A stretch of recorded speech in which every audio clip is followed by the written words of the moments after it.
في حياتنا أبواب كتير.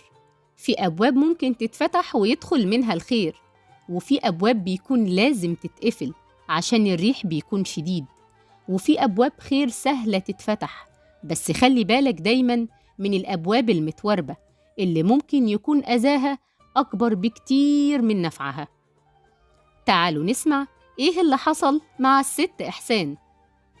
أنا ميرفت الداودي، وده بودكاست قطوفها دانية.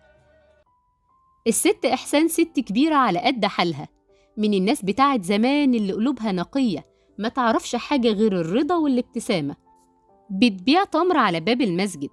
كان في شاب بيشوفها كل يوم وهو خارج من الصلاة، وفي يوم قرر إن يشتري منها، مش علشان محتاج التمر، كان عايز بس يساعدها ويكبر بخاطرها. ابتسمت له الست إحسان ودعت له دعوات كتير جميلة. حس وقتها إن قلبه اتملى براحة غريبة عمره ما حس بيها قبل كده. زي ما جبر بخاطرها ربنا جبره في حياته. النبي صلى الله عليه وسلم قال: أحب الأعمال إلى الله سرور تدخله على مسلم. صدق رسول الله صلى الله عليه وسلم.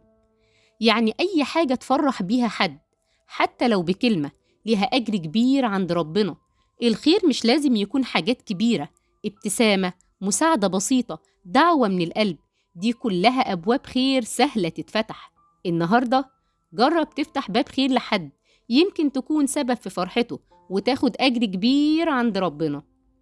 واشوفكم بكرة مع حكاية جديدة، وكل يوم هناخد من الخير حبة وقطوفها دانية.